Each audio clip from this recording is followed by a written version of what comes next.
Welcome to our YouTube channel RK Pharmacy Notes. So this is a structure representing hydrogen bonding. पहले हम hydrogen bonding के कुछ points के बारे में पढ़ेंगे, उसके बाद स्ट्रक्चर को समझेंगे. So the first point is hydrogen bond is a bond in which a hydrogen atom serve to hold two other atoms together.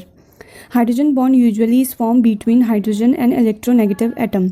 आप इस डायग्राम में देख सकते हो कि जो हाइड्रोजन है वो दो ऑक्सीजन से के बीच में सिचुएटेड है. मतलब वो ऑक्सीजन जो है वो इलेक्ट्रोनेगेटिव एटम है, उसके बीच में हाइड्रोजन है. तो फिर यही इसी बॉन्ड को हाइड्रोजन बॉन्ड कहते हैं. इस पूरे बॉन्ड को oxygen to hydrogen and oxygen left side to right side hydrogen bonding है. देन जो भी एटम हाइड्रोजन बॉन्ड बनाता है उसके पास एक at least one unshared pair of electron होना चाहिए. जैसे example oxygen, nitrogen, fluorine, chlorine and sulphur. इन सब ये सारे जो हैं वो हाइड्रोजन बॉन्ड बनाते हैं और इन सब के पास एक at least one shared pair of electron होता ही है. दो तरह के हाइड्रोजन बॉन्ड होते हैं जो ड्रग की सॉल्युबिलिटी के लिए, चिलेशन के लिए और रिसेप्टर बाइंडिंग के लिए ज़रूरी होते हैं. ड्रग के पास इंटरमॉलिक्यूलर हाइड्रोजन बॉन्डिंग होता है और इंट्रामॉलिक्यूलर हाइड्रोजन बॉन्डिंग होता है. इंटरमॉलिक्यूलर जो होता है वो सेम या फिर डिफरेंट मॉलिक्यूल्स के बीच में होते हैं और जो इंट्रामॉलिक्यूलर हाइड्रोजन बॉन्डिंग होता है वो विद इन द मॉलिक्यूल होता है. नेक्स्ट है multiple hydrogen bond in which drug molecule would greatly increase.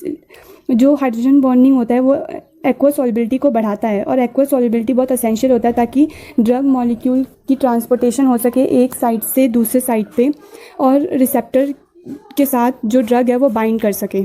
Then कुछ एग्जांपल है इंटरमॉलिक्यूलर और इंट्रामॉलिक्यूलर हाइड्रोजन बॉन्डिंग के बीच में कंपैरिजन है.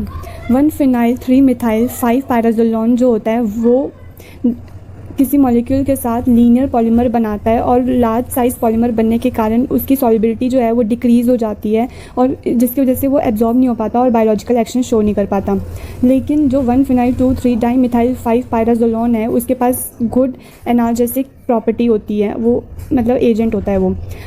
दूसरा है इंट्रा मॉलिक्यूलर हाइड्रोजन बॉन्डिंग जिसमें सैलिसिलिक एसिड के दो डेरिवेटिव हैं, ऑर्थो पोजीशन और पैरा पोजीशन के. जो ऑर्थो पोजीशन का सैलिसिलिक एसिड होता है वो उसके पास गुड एंटी बैक्टीरियल एक्शन होता है क्योंकि इंटरमॉलिक्यूलर हाइड्रोजन बॉन्ड होने के कारण उसकी सॉल्युबिलिटी जो है वो वाटर में वो रिड्यूस हो जाती है. लेकिन जो पार्टीशन कोफिशिएंट है वो उसका बेटर हो जाता है as compare to meta and para, जिसकी वजह से उसकी एब्जॉर्प्शन जो है वो इंक्रीज़ हो जाती है और वो गुड एंटी बैक्टीरियल एक्शन जो है वो शो करता है. So the next factor is protein binding. ये एक छोटा सा डायग्राम है प्रोटीन बाइंडिंग को समझाने के लिए जिसमें ड्रग जो है वो बाइंडिंग साइट पे प्रोटीन से बाइंड कर रहा है. So now there are some points related to protein binding. बहुत सारे ड्रग होते हैं जो सिस्टमिक सर्कुलेशन में जाकर प्लाज्मा प्रोटीन से बाउंड कर जाते हैं. प्लाज्मा प्रोटीन जैसे एल्ब्यूमिन, ग्लाइकोप्रोटीन, ग्लोब्यूलिन एक्सेट्रा जब ड्रग बाउंड कर जाते हैं तो वो बहुत बड़े हो जाते हैं, इसलिए वो मेम्ब्रेन से पास नहीं हो पाते. सिर्फ फ्री ड्रग ही पास हो सकते हैं, इसीलिए सिर्फ फ्री ड्रग ही फार्माकोलॉजिकल एक्शन शो कर पाते हैं, बाउंड ड्रग नहीं कर पाते. इसलिए डिग्री ऑफ प्रोटीन बाइंडिंग बहुत ज़्यादा अफेक्ट करती है फार्माकोकाइनेटिक प्रॉपर्टी को. So next is properties of plasma binding. Plasma protein binding influence करता है ड्रग के डिस्ट्रीब्यूशन को वेरियस बॉडी टिश्यू में और उसके कंप्लीट एलिमिनेशन को रिड्यूस करता है. फार्माकोलॉजिकल एक्टिविटी ऑफ ड्रग को भी रिड्यूस करता है क्योंकि प्रोटीन बाउंड ड्रग वो सेल रिसेप्टर से बाइंड ही नहीं कर पाते, इसीलिए वो बायोलॉजिकल एक्शन शो ही नहीं करते. तो अगर ड्रग की एलिमिनेशन ही नहीं होगी बॉडी से प्रोटीन बाउंड ड्रग की वजह से तो एक्यूमुलेशन ज़्यादा बढ़ जाएगा बॉडी में ड्रग की, जिसकी वजह से टॉक्सिसिटी प्रोड्यूस होगी. Next is protein bound drug की ड्यूरेशन ऑफ एक्शन बढ़ जाती है जिससे वो डिसोसिएट लेट होता है और बायोलॉजिकल एक्शन भी उसका लेट प्रोड्यूस होता है. नेक्स्ट पॉइंट इज़ ड्रग की कभी कभी टॉक्सिसिटी बॉडी में बढ़ जाती है क्योंकि जो हाई एफिनिटी वाले ड्रग होते हैं वो लो एफिनिटी और प्रोटीन बाउंडेड ड्रग को रिप्लेस कर देते हैं और बॉडी में रिप्लेसमेंट बढ़ जाती है जिससे टॉक्सिसिटी प्रोड्यूस होती है. नेक्स्ट पॉइंट है प्रोटीन ड्रग कॉम्प्लेक्स के पास भी अपनी खुद की बायोलॉजिकल एक्टिविटी होती है.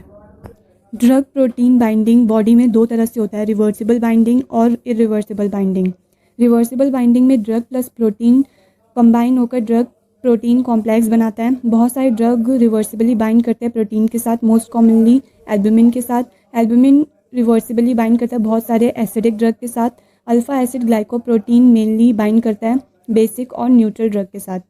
इस तरह की बाइंडिंग शॉर्ट टाइम के लिए होती है।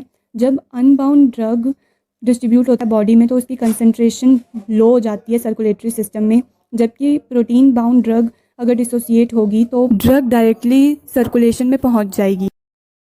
देन नेक्स्ट है irreversible binding. Drug protein complex बनाता है। कुछ ड्रग बॉडी में कोवैलेंटली प्रोटीन के साथ बाइंड करता है और इस तरह की बाइंडिंग को इरिवर्सिबल बाइंडिंग कहते हैं।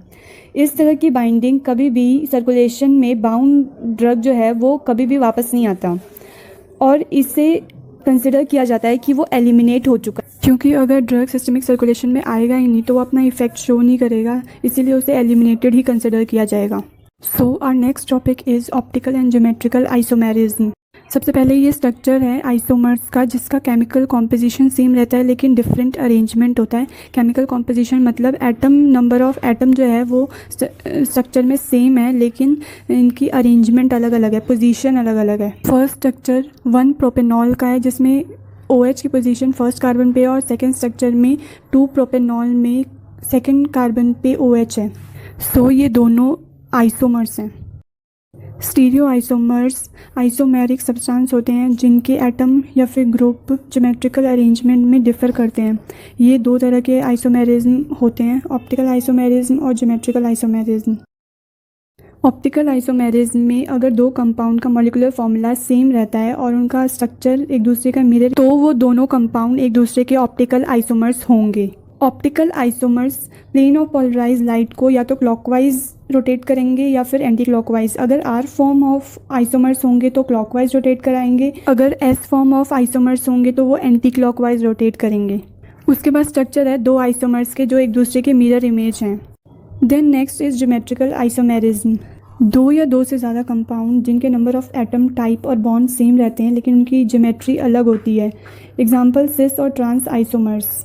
सिस आइसोमर्स में दो ग्रुप सेम साइड पे होते हैं डबल बॉन्ड के, लेकिन ट्रांस आइसोमर्स में दो ग्रुप डिफरेंट साइड में होते हैं, ऑल्टरनेटिव होते हैं डबल बॉन्ड के। ये स्ट्रक्चर है सिस और ट्रांस ज्योमेट्रिकल आइसोमेरिज्म के ब्यूटीन का, जिसमें सिस में मिथाइल ग्रुप सेम साइड पे है और ट्रांस में मिथाइल ग्रुप ऑपोजिट साइड पे है। नेक्स्ट है geometrically different drug variation show करते हैं बायोलॉजिकल एक्टिविटी में क्योंकि उनका रिसेप्टर बाइंडिंग चेंज होता रहता है। ड्रग के रिसेप्टर के साथ बाइंड होने की कैपेबिलिटी इस बात पे डिपेंड करती है कि ड्रग कितना रिसेप्टर के क्लोज है, बाइंडिंग साइट के क्लोज है, और ये डिसोसिएशन को भी अफेक्ट करती है। आइसोमर्स की बायोलॉजिकल एक्टिविटी डिफरेंट होती है कुछ फैक्टर्स की वजह से। फर्स्ट इज़ आइसोमर की डिस्ट्रीब्यूशन बॉडी में अलग अलग होती है। Second is drug receptor interaction के बाद जो प्रॉपर्टीज़ आती है या फिर बायोलॉजिकल एक्शन आता है वो अलग अलग आता है हर ड्रग का या फिर आइसोमर्स का। थर्ड इज़ आइसोमर की एब्जॉर्प्शन के लिए रिसेप्टर सरफेस अलग अलग होता है। आगे एक एग्जाम्पल है जो शो कर रहा है कि ज्योमेट्रिकल आइसोमर्स के बायोलॉजिकल एक्टिविटी डिफरेंट होती है। By cis trans isomers of triprolidine. Triprolidine का trans isomer 1000 time more potent होता है सिस आइसोमर ऑफ ट्राइप्रोलिडीन के as H1 antagonist. Next is note, stereo isomers differ करते हैं फार्माकोकाइनेटिक और फार्माकोडायनेमिक प्रॉपर्टीज़ में। फर्स्ट है absorption. L methotrexate better absorption होती है इसकी D मिथोट्रिक्सेट के कंपैरिजन में। सेकेंड है डिस्ट्रीब्यूशन। S वारफरीन ज़्यादा अच्छे से डिस्ट्रीब्यूट होता है as compare to R warfarin. Third is metabolism. S warfarin metabolize होता है रिंग ऑक्सीडेशन से, लेकिन R warfarin side chain reaction से मेटाबोलाइज होता है। Fourth is biological activities. L sotalol alpha blocker है but D sotalol is anti arrhythmic. Next है D ethambutol anti tubercular drug है but S ethambutol blindness cause करता है। Next is dextromethorphan cough suppressant है but levomethotrexate potent opioid analgesic है। That's all for today. In the next video we will study about chelation. Thanks for watching this video. Like, comment and share this video and don't forget to subscribe our channel.